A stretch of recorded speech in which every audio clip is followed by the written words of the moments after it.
Hola a todos, ¿cómo están? Hoy de vuelta un lujazo, una de mis escritoras favoritas, pero en general. Vamos a charlar con Dacia Maraini. ¿Cómo andas, Dacia? Come va, Dacia? Estás muteada. Non si ascolta. No, non si ascolta, si vede che il microfono non è attivo. Ecco, sì, Eso. bravo. Sto bene e vi saluto da una Roma sotto la pioggia. ¿Cómo está Roma ahora? Bajo la lluvia. Ah, bajo la lluvia. Es una época de lluvias, mucho frío. Sì, sì. ¿Y a vos qué clima? Hoy, antes de comenzar la charla, veníamos hablando con Alfonso sobre el clima. ¿A vos qué te gusta? ¿El frío, el calor, la lluvia? Lei preferisce il freddo, il caldo, la pioggia? No, io preferisco che la natura stia bene. Siccome abbiamo dei grossi problemi con la natura, sono preoccupata. ¿Es necesario traducir? Ustedes me piden. Sí, por favor. Sí, ella dice que lo que prefiere es que la naturaleza esté bien. Como estamos teniendo grosos problemas con la naturaleza, lo que más le importa a ella es que funcione esto. No importa si llueve o hace calor. Ha habido eventos climáticos muy fuertes, que hubo en España unas inundaciones terribles. ¿En Italia está pasando algo similar? Anche in Italia? Molto meno che in Spagna, molto meno che in Spagna. In certe zone dell'Italia ci sono state delle inondazioni. En ciertas zonas de Italia hubo inundaciones. Mira. Ya estamos acá para hablar de este libro, Los años rotos. No sé, no me pidas que lo pronuncie como se llamaba en idioma original. Un libro que editaste en el 63, ¿verdad? Un libro editato nel 63? Sì, esattamente. ¿Y cómo se siente hablar después de tantos años de un libro que es para nosotros como casi una novedad, pero para vos ya lo hablaste un montón? ¿Qué sentís en volver a hablar de estos libros? No, io penso che il libro purtroppo sia di attualità. Piensa que el libro lamentablemente es de actualidad hoy. Non perché il libro sia di attualità, ma perché le cose, la realtà è in regressione. Porque la realidad está en regresión, no el libro, la realidad.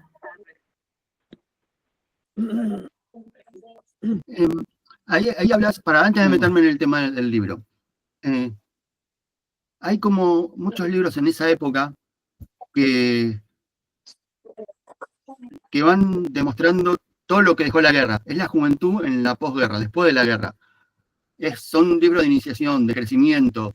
En mi cabeza yo lo relacioné con Agostino de Moravia. ¿Lo conocías a Moravia vos? Non ho capito bene l'ultima. No. Ok, prima di cominciare con l'argomento del libro in sé, lui vuole parlare un po' su questa epoca in Italia come dei letterati in iniziazione, gli fa ricordare al libro Agostino di Moravia. Lei conosceva Moravia, vero? Sì, nel 73 sì, certamente, ma io però quando ho conosciuto Moravia avevo già scritto 3 libri, quindi non è stato, diciamo, il grande ispiratore della mia letteratura è stato mio padre, perché mio padre scriveva libri, no? E io ho cominciato a 13 anni a scrivere sul giornale della scuola e poi a 17 anni ho scritto il primo romanzo che si chiama La vacanza e che è stato in quell'occasione che ho conosciuto Moravia, io gli ho portato il libro scritto e lui ha fatto una prefazione. Ok, faccio la traduzione. Cuando Dacia conoce a Moravia, ella ya había escrito 3 libros. Así que el gran inspirador para ella fue su padre, un gran inspirador literario. Ella a los 13 años ya participaba en la escuela del jornal, el periódico escolar, y a los 17 años escribe su primer romance o primera novela, digamos, y lo presenta después a Moravia cuando lo conoce, le hace ver su novela. En la posguerra, muchos escritores de los más grandes, nos nombraba Moravia, pero también Pavese, hablan de esta juventud que se siente como perdida, como que no encuentra un rumbo y que todo ese desencanto se volca en lo amoroso y sexual, en el desencanto de ese lugar. Yo me acordé del Compañero, un libro más político, pero que también es una iniciación, una juventud que se inicia algo distinto. ¿Cómo era la juventud in Italia in la posguerra?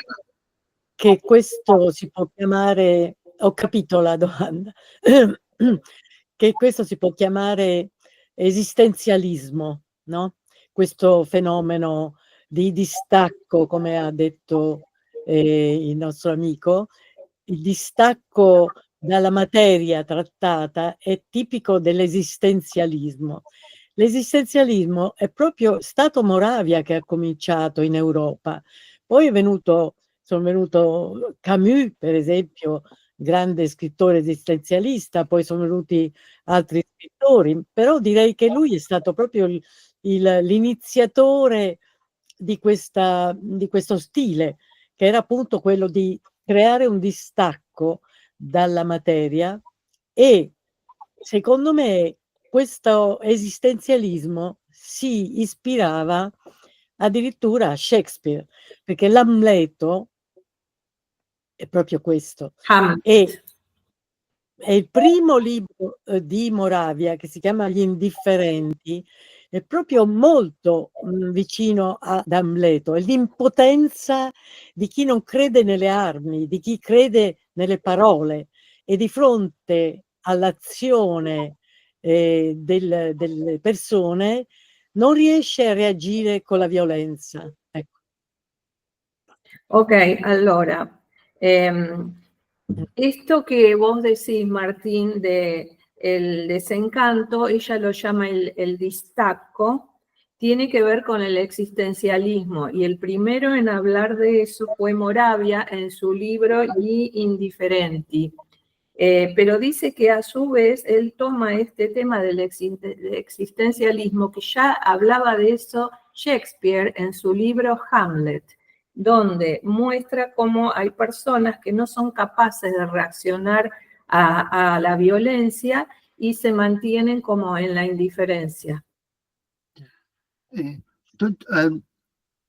Noto un tema en el libro, no sé si es tan un tema, pero para mí me resultó relevante la desesperanza. Como que era una sociedad, una juventud sin esperanzas. Y lo traigo también a lo que estamos viviendo en Argentina, que venimos de años de desesperanza. ¿Cómo logró Italia transmutar esa desesperanza en esperanza? ¿Cómo lo viviste vos como persona y cómo lo quisiste transmitir en el libro? Sì, ho capito. Grazie, Elba si chiama? Sì, certo. Elba. Non c'è di che. No, la speranza è legata al progetto futuro, al progetto per il futuro, no? A progettare il futuro. E questo è un momento in cui la gente non crede al futuro, non ha fiducia nel futuro, e quindi la speranza non è prerogativa di questo momento storico. Però io penso che la speranza la si costruisce, è anche una questione di volontà, non è soltanto non casca dal cielo la speranza la dobbiamo costruire. La politica è speranza, questo è il punto. In questo momento la politica non è speranza. Ok. Ella dice que la esperanza es proyectos para el futuro, es un proyecto de futuro. Y no, no hay fe, fiducia en el futuro en este momento, nos falta fe en el futuro. Hay que construir la esperanza, no cae del cielo, no cae del cielo, es una voluntad y la política en este momento no nos da esperanza. ¿Cómo vives el momento político de Italia actual? Ma è un momento di frammentazione e direi anche di una certa passività. Molti giovani non votano, molta gente non vota, no? E quindi sfiducia nella politica e poi c'è questa frammentazione. In questo momento la destra ha trovato una capacità di unirsi che la sinistra non ha trovato. Cioè la sinistra sta perdendo perché non riesce a trovare un punto di unione.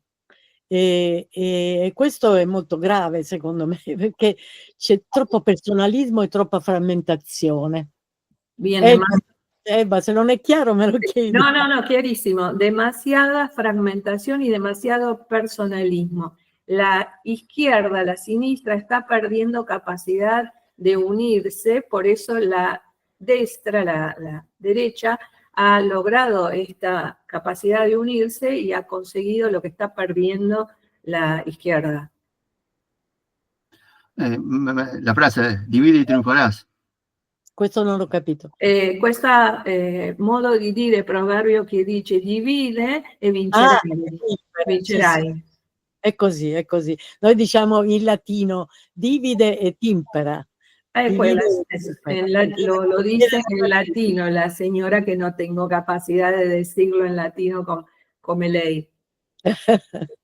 Va bene. ¿Seguís escribiendo las columnas en el diario? Lei continua a scrivere le colonne nel giornale? Sì, sul Corriere della Sera. Corriere della Sera, brava. Bello. ¿Y qué temas te llamaron más la atención para escribir estos últimos tiempos?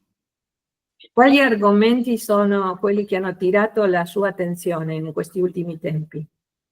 Beh, una delle cose più importanti è la violenza contro le donne. Noi abbiamo in Italia ogni 2 giorni una donna uccisa dal suo marito o dal suo amante. E questo cada 2 días en Italia una mujer asesinada por su marido o amante en este momento.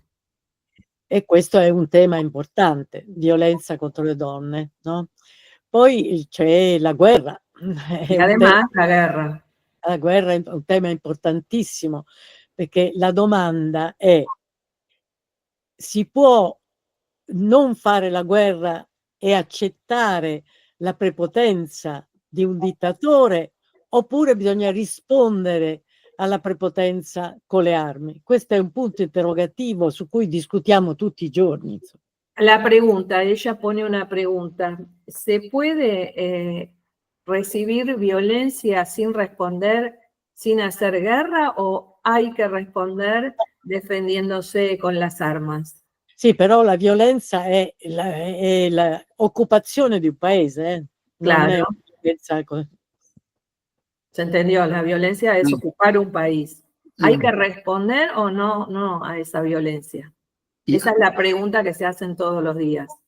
Creo que nadie tiene respuesta, pero también está el tema de que la violencia termina generando más violencia. ¿Y cuándo se acaba? Martín dice che la violenza genera più violenza. Quando finisce la questione? La violenza è un elemento dell'essere umano. Ci sono dei casi in cui la violenza, se per la difesa del proprio paese, ha una sua validità. No? Prego. Sí, scusa. En casos donde la violencia es para defender su propio país, tiene una cierta validez. Se domani, non so, venisse un paese in Argentina oppure in Messico e occupa il paese, è chiaro che il paese deve difendersi, no? Cioè non si può lasciare che un paese occupi un altro paese in tempo di pace e di diritti civili. No se puede dejar que un país ocupe otro país en tiempo de paz y derechos civiles. Si mañana viniera a Argentina o a México o a cualquier país, otro país y nos ocupa en tiempos de paz, ¿es justo permanecer inactivos? È una domanda difficile, sì. Sí. Creo que nadie tiene la respuesta. Cada uno, como en nuestra... Pasa lo mismo que en las vidas personales. Cada uno actúa como sale, como aprendió y como puede. Martín dice che nella vita di noi, ognuno di noi reagisce come può, come ha imparato, come può. Sì, però adesso parliamo della reazione personale, ma un paese deve decidere per tutti, no? Un governo deve decidere per tutti. Martín, vos hablas de una reacción personal, pero ella se pone a pensar como gobierno, como país, tiene que decidir para todos. Sí, claramente, claramente. No vamos a arreglar el mundo, pero está bueno pensar estos temas. Non possiamo risolvere tutte le questioni del mondo, ma va benissimo pensarci sopra. Sì, io penso che è molto importante discutere, confrontarsi su questi argomenti. Io non ho la risposta assoluta, non ce l'ho, la verità non la so. Io sono una scrittrice, per fortuna, non sono una politica e quindi io non devo prendere decisioni per il paese, però come scrittrice cerco di capire e di cercare di capire le ragioni degli altri e cercare di rendere più possibile accessibile la ragione di un comportamento. Bien, ella por suerte no es una política, es una escritora. Y como escritora trata de buscar entender las razones del comportamiento humano y explicarlas lo mejor que puede. Incluso también como escritora, la cultura tiene una función importante en la sociedad. Pero también está bueno cuando uno no tiene las respuestas, pero hacer las preguntas, porque muchas veces nos faltan las preguntas que nos hagan pensar cómo pensar una sociedad mejor. Anche come società è bene mettere le domande, anche se non conosciamo le risposte, qualcuno che ci faccia pensare su. Sono perfettamente d'accordo. Volvamos un poco al libro. Andiamo al libro. Sì. ¿En qué te inspiraste o de dónde sacaste? ¿Cómo se te ocurrió il personaje di Enrica? Come ha pensato a questo personaggio? Come ha creato Enrica? Io mi sono guardata intorno. Mirò alrededor. Fra le mie compagne di scuola, fra le mie amiche. Io ero molto giovane quando ho scritto questo libro e ho trovato che il problema del lavoro, dell'entrare nel mondo per una donna è molto difficile, perché tutti cercano di approfittare o sessualmente o come lavoro di lei. Bien, ella miró entonces alrededor de ella, entre sus amigas, compañeras de escuela y en el mundo del trabajo, y observó que es muy difícil para una mujer entrar en el mundo del trabajo, ¿sí? Bueno, creo che continua questo pensiero, Dacia, è molto difficile entrare al mondo del lavoro per una donna perché? È molto difficile entrare nel mondo del lavoro perché ci sono ancora molti pregiudizi. Perché hay muchos prejuicios. Sì. E poi perché le donne spessissimo hanno un doppio lavoro, cioè si devono occupare dei bambini, dei neonati, degli anziani, dei malati, della cucina, della casa, e quindi quando fanno un lavoro devono lavorare 2 volte.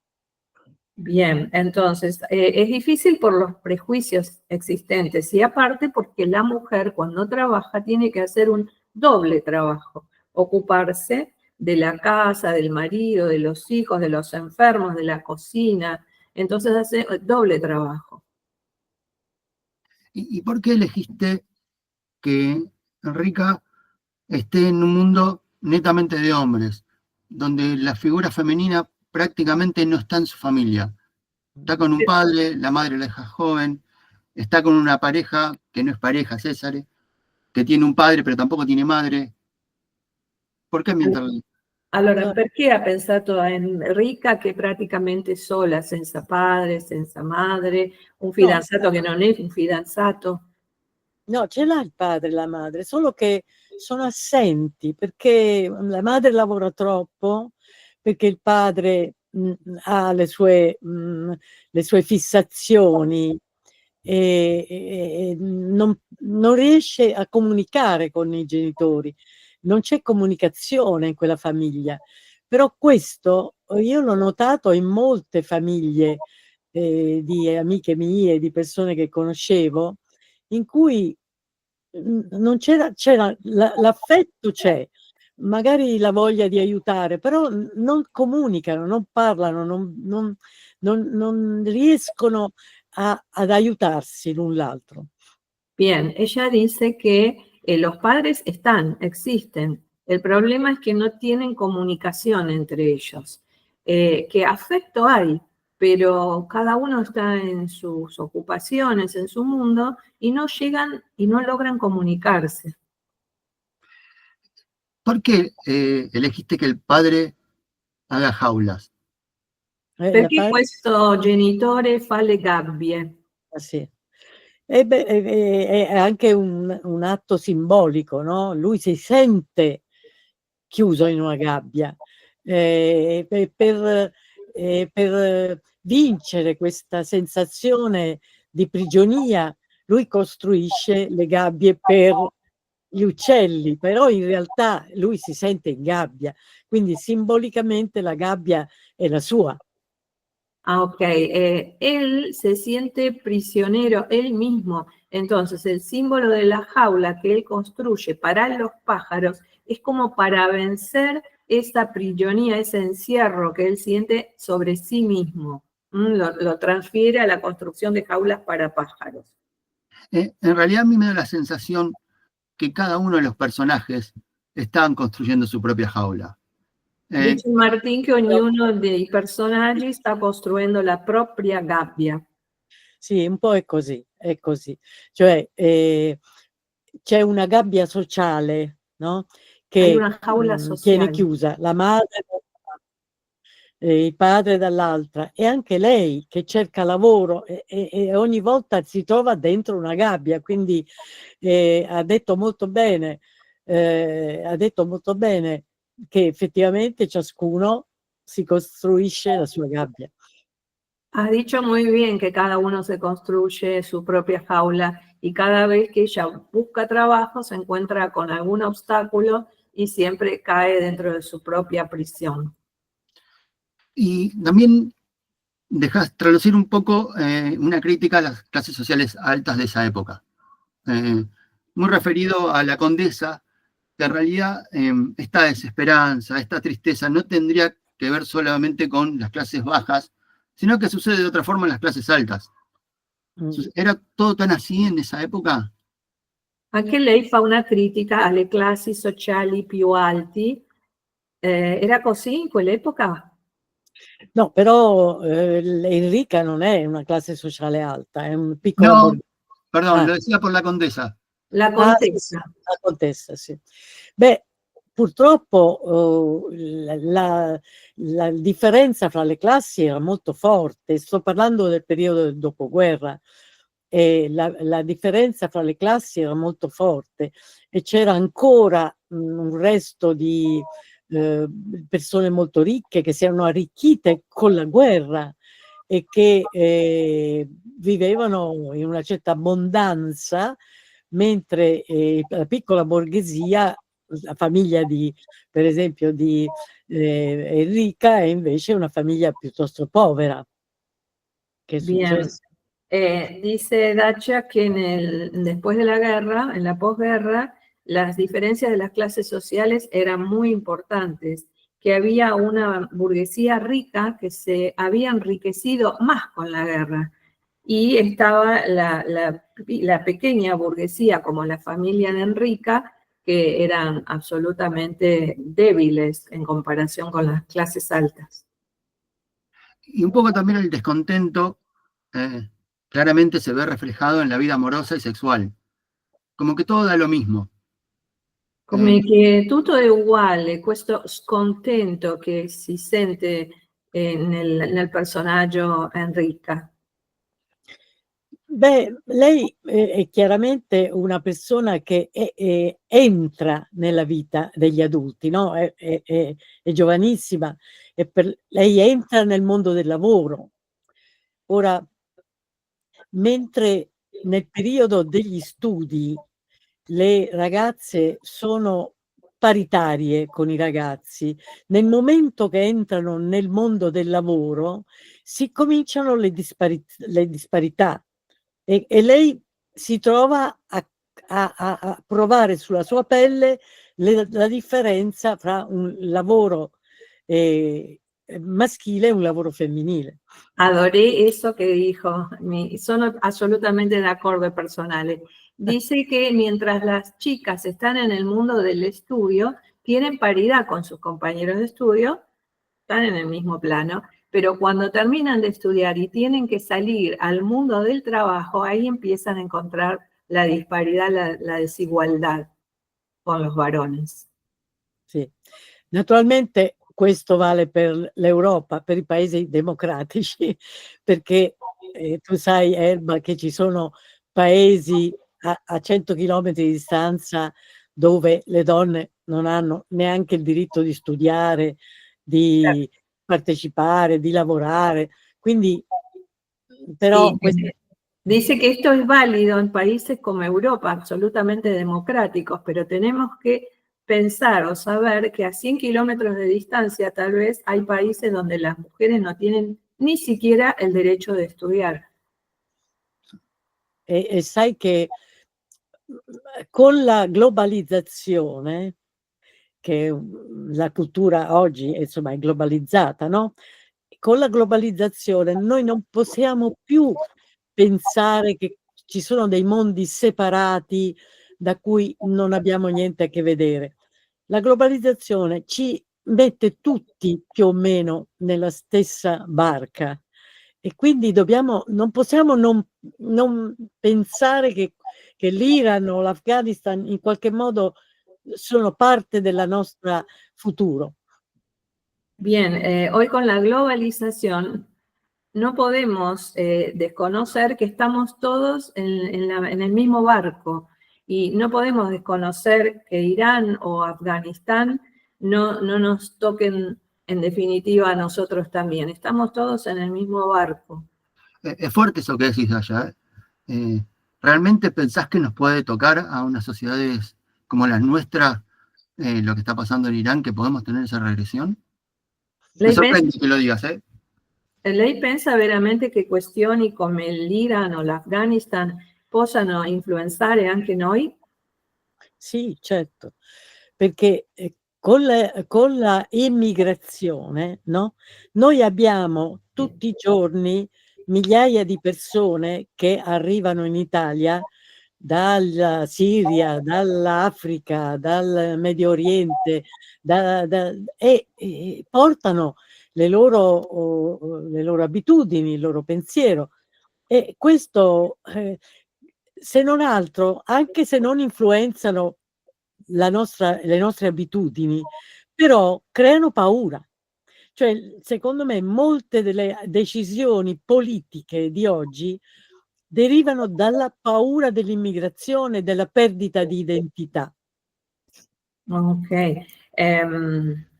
Sí, dice Dacia que con la inmigración, que hoy es masiva, llegan a Italia emigrados de Siria, África, Medio Oriente, y traen sus costumbres, sus hábitos, e influencian a la sociedad con sus nuevas culturas, y que además dan miedo, meten miedo a las sociedades y esto influencia las decisiones políticas. Y también lo que sucede que estas poblaciones que van migrando de lugares donde no existe la libertad, migrar a un lugar que sí existe la libertad, quizás tampoco sepan qué hacer con esa libertad. Dice Martín che queste popolazioni che migrano, che vengono dai paesi che non hanno la libertà e arrivano in Europa con la libertà, non sanno cosa fare con questa libertà, non sanno come usarla. È vero, sono d'accordo. Sono talmente poco abituati alla libertà che è difficile anche integrare queste persone.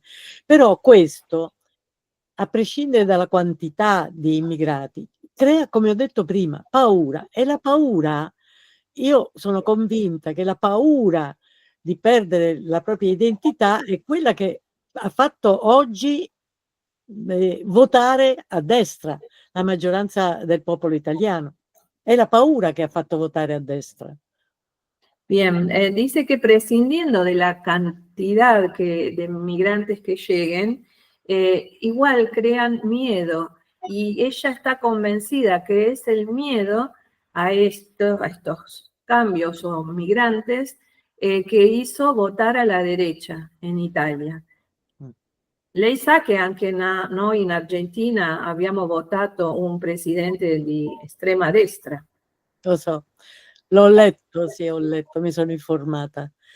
E secondo me, guarda, Elba, la questione dell'identità è una questione molto, molto profonda, molto grave. Non è tanto la paura di perdere il posto, non è la paura quella che dice la nostra destra, che dice stiamo facendo entrare tutti i delinquenti. Non è così, non è così. La vera paura è quella di perdere la propria identità. Mm-hmm. E questo, guarda, è una paura però in parte giustificata, cioè io la capisco questa paura, anche se secondo me la paura va affrontata razionalmente e non negata, cioè non puoi chiudere le frontiere per paura, capisci? La paura che io capisco va affrontata razionalmente e provando a creare dei sistemi di accoglienza e di integrazione. Questo sì è importante. Ok,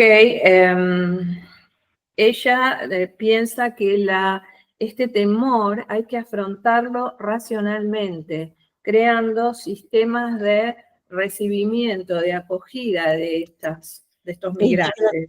Integrazione, importante. Integrazione. Integración, ok. Integración como algo importante y crear sistemas de acogida, de recibimiento de estos migrantes, no cerrar las fronteras. Pero ella también dice que comprende este temor, lo entiende, y no es el temor a perder el puesto de trabajo o lo que nos cuentan que la gente teme, sino a perder nuestra identidad. Ese es el temor más grande que ella entiende, lo entiende, lo capisce. Un poco también hablabas que el surgimiento de las derechas tiene que ver con el miedo. Y como personas, muchas veces el miedo nos ayuda a tener cuidado, pero muchas veces nos paraliza. Y cuando el miedo nos paraliza, es cuando hacemos líos. ¿Qué aprendiste vos sobre el miedo y cómo lo vences? Y si fue mejor vencerlo. La paura, miedo è paura. Lo so. Che cosa hai imparato? Sì, ho capito.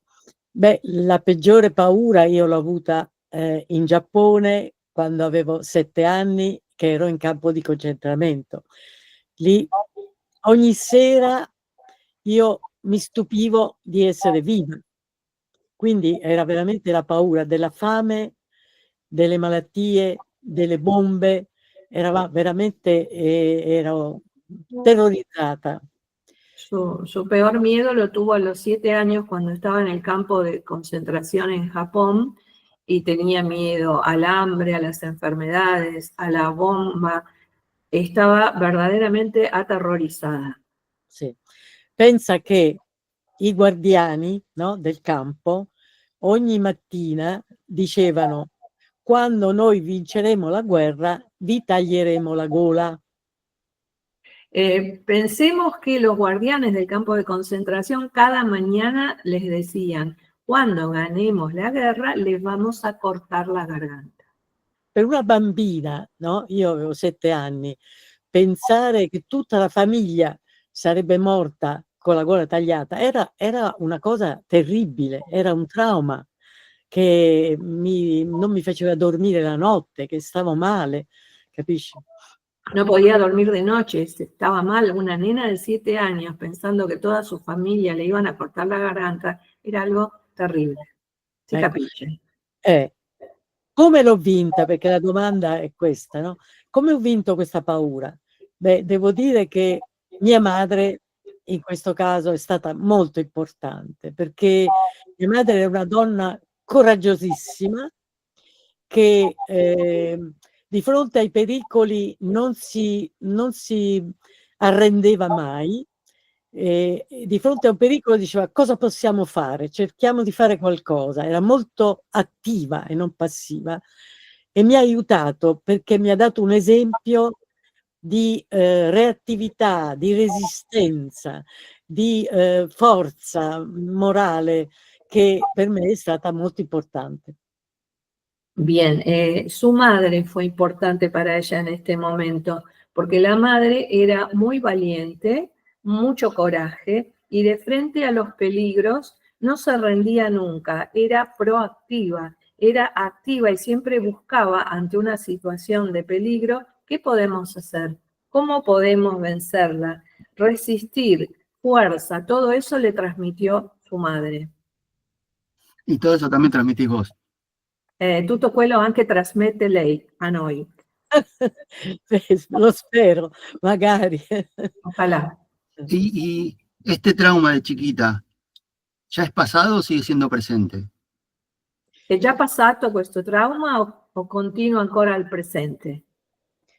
No, è come una ferita che si è rimarginata, che però ogni tanto torna a fare male, ma è rimarginata, certo non è la ferita aperta, è una ferita chiusa che però ogni tanto si fa sentire, si fa sentire.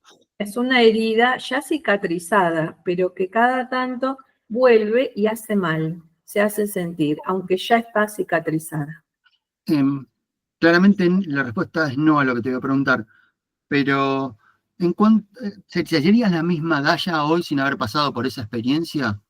¿Qué es lo que te enseñó a pasar por ahí?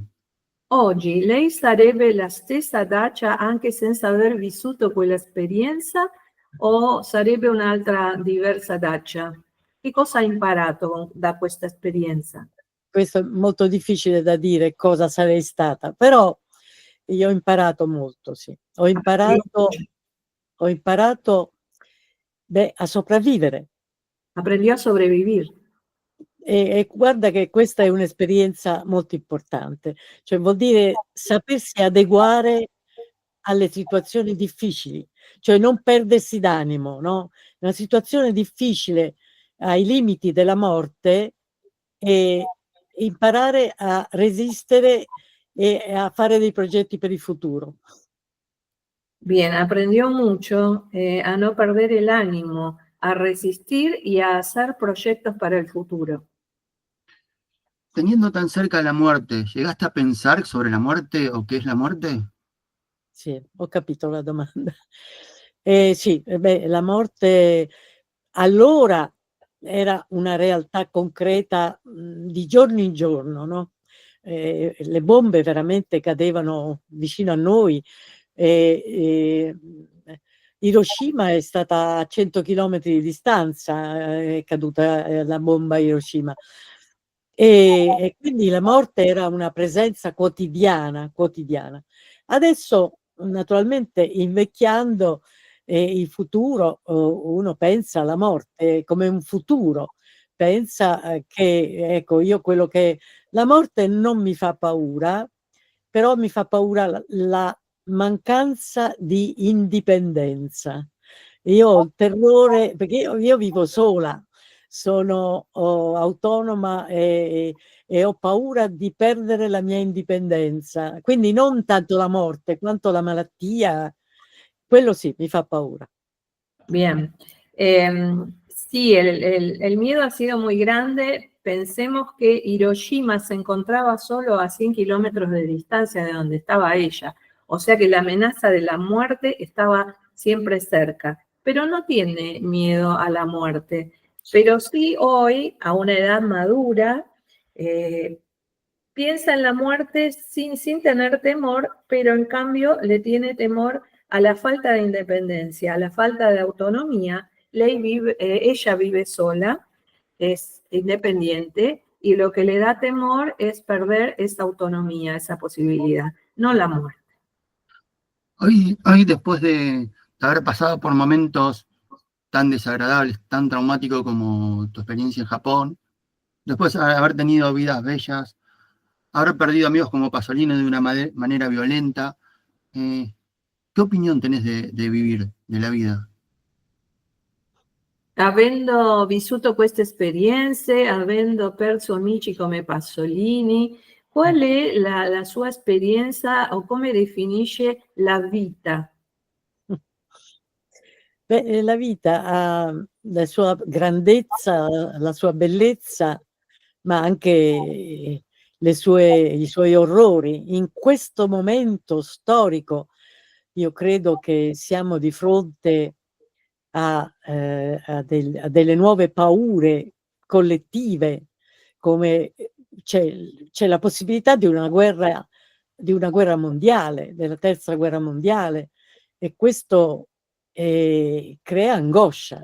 Io vedo che tanti ragazzi, anche giovani, sono angosciati perché hanno paura che si lancino le bombe atomiche, che si faccia una terza guerra mondiale. Effettivamente è un momento molto difficile e molto pericoloso. Bien, ella dice que la vida tiene su grandeza, su belleza y también sus horrores, y que en este momento estamos frente a nuevos miedos colectivos que crean angustia. Siempre está la posibilidad de la guerra y a los jóvenes los ve nota en ellos angustia, temores a que se tire la bomba atómica o a lo que pueda venir. Claramente. Y pensando en el libro, como hablábamos al comienzo, que lamentablemente no perdió vigencia el tema, sino que es muy actual. Un libro escrito hace 50 y pico de años, más de 50 años, que siga teniendo esa vigencia. ¿Vos qué mensaje le dejarías a la mujer y al hombre? Il suo libro continua ancora vigente dopo 50 anni. Pensando all'uomo e alla donna di oggi, che cosa lei direbbe a loro sul problema della donna, ovviamente? Ma direi che bisogna imparare, si dovrebbe imparare proprio nelle prime classi della scuola, che l'amore non giustifica la proprietà della persona, il possesso della persona, no? Perché per esempio questi femminicidi nascono proprio dall'idea della proprietà. Dice, questa è mia moglie, è una mia proprietà. Se lei se lei pensa di poter essere autonoma, indipendente, se dice me ne vado, di solito è così. Lei dice voglio essere libera, voglio essere indipendente, e lui la uccide. Quindi evidentemente c'è questa mancanza di rispetto verso l'autonomia e l'indipendenza femminile, soprattutto quando si tratta di una moglie, di una figlia, di un amante, capisci? Ok, ella propone que hay que aprender desde las primeras clases de la escuela, los primeros grados de la escuela, que el amor no justifica o no se entiende como la posesión de la persona. Si una mujer dice me voy y su pareja la mata, es porque hay una falta de conciencia de respeto hacia la independencia de esa mujer, sea madre, hija o amante. È vero. Sí, suscribo eso, que amar, el amor no es posesión, es buenísimo. Taya, me contaba ahí Alfonso que el año que viene va a salir un libro nuevo tuyo, que es un poco sobre tus memorias. Sì. ¿Nos puedes contar un poco del libro? Il libro nuovo, no? Il libro nuovo che ho scritto, sì. Sí. No, appunto, io ho scritto un libro proprio sull'esperienza del campo di concentramento. Però sono tanti anni che provo a scriverlo e non mi riusciva mai. Avevo come paura di scriverlo, come paura di aprire delle vecchie ferite, no? Però poi ho detto, beh, in questo momento di pericoli di guerra è molto importante dare una testimonianza. Ecco, questo mi ha spinto a finire questo libro. Bien, ella pensó que hablar sobre su experiencia en el campo de concentración, que desde hace muchos años quería hacerlo y no lo lograba, porque era como volver a abrir las viejas heridas, tenía miedo, pero pensó que en este momento donde está presente el tema de la guerra, estaba bueno hablar de su propia experiencia. Muchas veces hablar de las cosas estas que nos afectan, que nos duelen, termina siendo sanador. ¿De alguna forma te ayudó a sanar esas heridas, escribir este libro? Parlare delle cose che ci fanno male a volte ci aiuta a guarire. Lei ha guarito parlando di questo argomento nel suo nuovo libro? No, guarito no, però ho imparato a prendere la distanza proprio da questa esperienza, primo. E secondo, la cosa curiosa è che mentre scrivevo il libro, molte memorie che io avevo cancellato sono tornate vive, e questo è stato anche molto utile per me, perché mi ha aiutato a rivivere quel periodo, quel momento. Bien, ella dice que no se curaron esas heridas o esos miedos, pero sí aprendió a tomar distancia.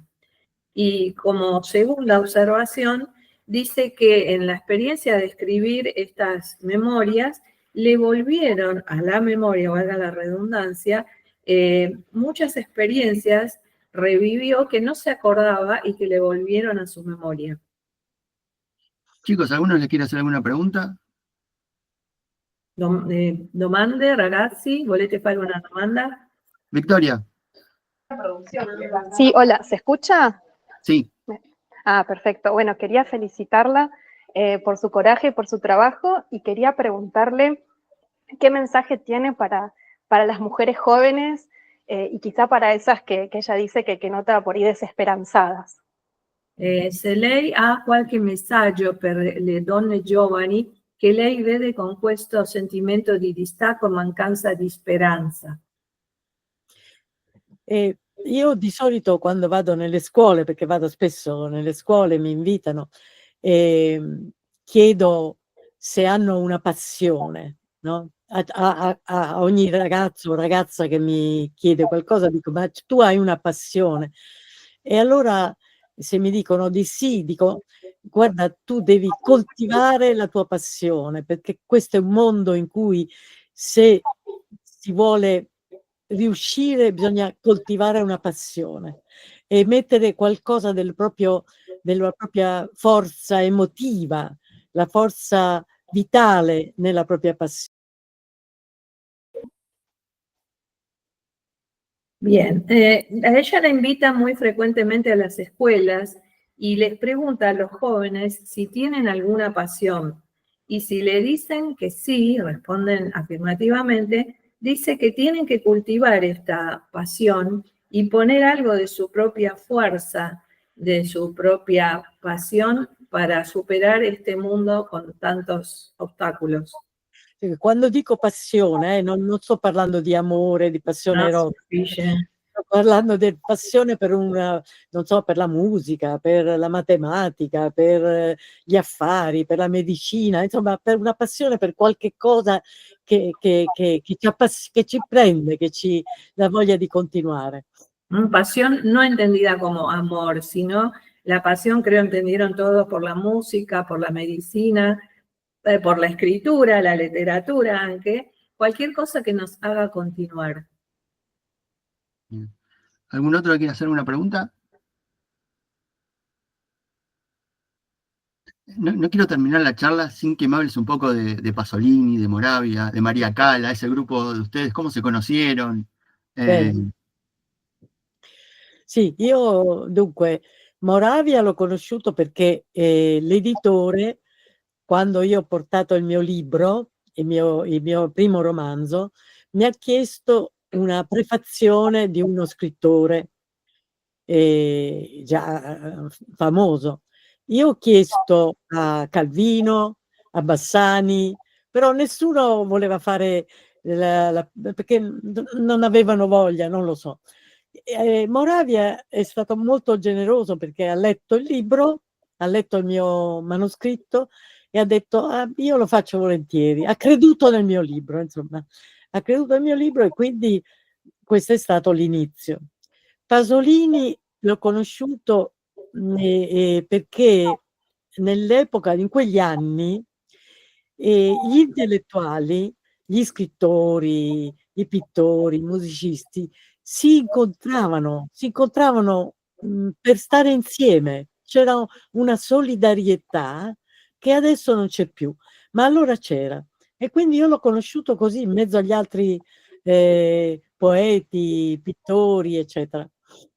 La Callas invece un giorno, poi devo dire che con Pasolini poi siamo diventati molto amici quando lui mi ha chiesto di scrivere come si chiama, la sceneggiatura del suo film insieme. Allora lì siamo stati insieme, abbiamo lavorato insieme, siamo diventati amici, molto amici.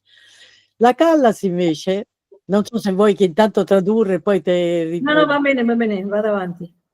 La Callas invece, una mattina Pasolini mi ha detto, sai, viene con noi Maria in Africa. Io ho detto, ma chi? Maria chi? E lui mi ha detto, Maria Callas. E io ho detto, oddio, andare in viaggio con una diva sarà terribile, perché pensavo a una diva, no? Invece, quando l'ho vista arrivare con i blue jeans, con i capelli chiusi dietro, con una maglietta, e ho capito che invece era molto umile, non faceva la diva, era molto innamorata di Pasolini ed è stata bravissima, non ha fatto la diva per niente. E così siamo diventate amiche anche con lei, che era una persona molto dolce, molto infantile, molto infantile. Ok, vediamo se mi ricordo tutto. ¿Cómo conoció a Moravia? Con su primer novela que escribió, cuando la llevó a la editorial, le pidieron que escribiera la prefación para un escritor. Y ella le pidió a Calvino, le pidió a Bassani, pero estaban muy ocupados. Y finalmente Moravia aceptó, ha sido siempre muy generoso y así conoció a Moravia. Después de Pasolini, ella cuenta que en aquella época los intelectuales se reunían, había como un círculo de intelectuales que siempre se reunían, se encontraban, había mucha solidaridad entre ellos y ahí lo conoció en ese grupo de intelectuales. Y de la Callas cuenta que, no, me faltó decir de Pasolini que después se volvieron muy amigos. Cuando él le encargó a ella que escribiera el guión para una película suya. Y trabajando juntos se volvieron muy amigos. Sobre la Callas, dice que una mañana la invitan a un viaje a África donde también venía María. ¿Qué María? Dijo ella. María, la Callas. Y ella pensó, uy, un viaje con una diva va a ser difícil. Pero cuando la vio llegar, la Calas llegó con jeans, una remera, y descubrió que era muy humilde, nada que ver, no se hacía la diva, y entonces se volvieron bastante amigas. Mi sono dimenticata di qualcosa, Dacia? No, sei stata bravissima, Elba, sei proprio brava. Grazie, grazie. Bueno, eso. Hablando de Pasolini, su poesía, hoy por hoy la poesía que circula de los jóvenes hay de todo. Muchas veces está muy, muy mala la poesía, que es un posteo de Instagram, de redes sociales, y no tiene una profundidad que tenían los poetas de hace años. Vos también sos poeta, Pasolini era un poeta. ¿Qué puedes hablar de la poesía de él? ¿Cómo podés incentivar a que muchos se animen y lo lean? Sì, credo di aver capito. Allora, Pasolini era un poeta socialmente impegnato, questo è stato molto importante, e lui è stato attaccato violentemente da quello che si chiamava l'avanguardia letteraria degli anni 60, fine anni 60, primi anni 70, perché lo accusavano di essere uno scrittore tradizionale, ottocentesco. E invece secondo me era uno scrittore molto avanzato, solo che loro pensavano, cioè l'avanguardia pensava che la poesia doveva occuparsi solo della sua musicalità, mentre Pasolini pensava che la poesia doveva occuparsi della società, delle ingiustizie, della morte, del terrore, della guerra, eccetera, eccetera. E quindi io credo che Pasolini sia un poeta completo, e infatti lui è rimasto come poeta popolare, tradotto in tutto il mondo, mentre quelli dell'avanguardia sono scomparsi. Ok. Pasolini era un poeta, un escritor socialmente activo, a él le interesaba ese aspecto. Por eso fue atacado por la vanguardia literaria de fines de los 60 y de los 70, por ser ottocentesco, o sea, por ser de los 800. Pero Datchet piensa que él era muy avanzado igualmente, pero despreciado por eso, porque los demás pensaban que la poesía debía ocuparse solo de su musicalidad, y en cambio Pasolini se interesaba por los aspectos sociales, humanos, etc. Hermoso. Giuseppe. Sí, hola. Hola. Pues en español, no en italiano, la pregunta. Bueno, en español y luego traduce Elba. Es verdad, yo estoy de acuerdo con lo que dice Martín, de que los poetas más jóvenes, pues yo creo que no están a la altura de la tradición poética del siglo pasado, pero es algo que quizás a un nivel menor, pues yo noto también con la literatura en general, con la prosa. Entonces yo quería preguntarle a Dacia si así como en general, digamos, la sociedad baja hacia una pendiente, digamos, cuesta abajo, también la literatura contemporánea sigue la misma senda, digamos, está un poco en declive. Eso como juicio personal y por un lado. Y por el otro, pues siendo ella, digamos, una de las últimas representantes de la generación de los Pasolini, de los Moravia, de los Calvino, si siente un poco la responsabilidad del testigo histórico por un lado y literario por el otro, o sea, se siente un poco la Responsabilità. Sì. Ho capito. Io sì, penso che oggi la fuga dall'impegno letterario sta nei libri sulla criminalità. Noi li chiamiamo gialli, no? I gialli, i romanzi criminali, che sono veramente molto, come posso dire, molto artificiali, però c'è una moda in questo momento, tutti gli avvocati, tutti i giudici scrivono un romanzo basato sul delitto, eccetera. Questa è la vera fuga, secondo me, oggi, dalla letteratura impegnata.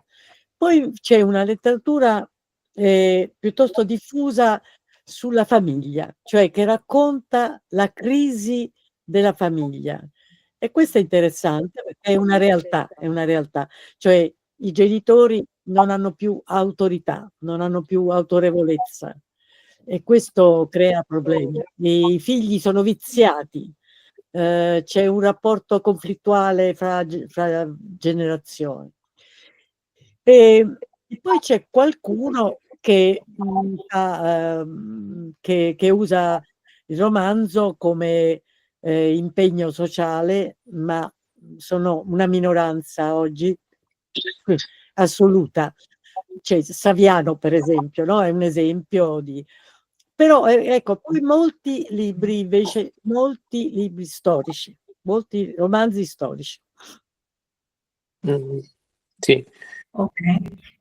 Bien, ella dice que hay una falta de compromiso literario y que donde más se ve que ponen este empeño es en los libros policiales, y gialli se llaman en italiano, que están tanto de moda y que también hoy en día muchos abogados o jueces se ponen a escribir sobre delitos o problemas judiciales. Hay algunos otros menos que escriben sobre la familia en crisis, que son familias donde los padres no tienen autoridad y son hijos malcriados o que cuesta mucho para esos padres comunicarse con esos hijos. Y por último, hay algunos que escriben con algún compromiso social, pero muy pocos, como Saviano, Roberto Saviano, dice lei. Roberto Saviano es un escritor, esto lo digo yo, que escribió bastante y estudió bastante a las mafias. Sí. Y que estuvo mucho tiempo que vivir escondido porque estaba amenazado. No escribió non ha continuato a scrivere Saviano, o sì? Sì? Adesso però ha scritto un libro sull'amore, l'ultimo. Ha cambiato. Bueno, No, este escritor Saviano que tenía este compromiso social ahora cambió y escribió un libro sobre el amor. Bueno, credo che questo sia tutto. Sí, sí. Bueno, no te robo más tiempo, Dacha. La verdad, primero quiero agradecerle a Alfonso y a Giuseppe por la posibilidad. La verdad que es una fiesta, es un honor, es una alegría para el book contar con vos. Gracias a ti. Agradecerle a Elba por la traducción, siempre tan amorosa, siempre tan divina. Y sobre todo agradecerte a vos, Dacha. La verdad que escucharte, escuchar a personas como vos, yo creo que indudablemente escuchar intelectuales como vos nos hace mejor persona. De alguna forma u otra nos hace mejor persona a todos. Así que es hermoso escucharte y no tengo más palabras que agradecerle a los cuatro. Grazie. Muchas gracias, Nacho. Grazie a Grazie voi. mille. Voi, grazie. Muchas gracias. Grazie mille. Nos Grazie a vemos. voi. Alla prossima. Alla Gracias, prossima. gracias. Gracias, Ciao, hasta la a presto. próxima, gracias. Arrivederci. Que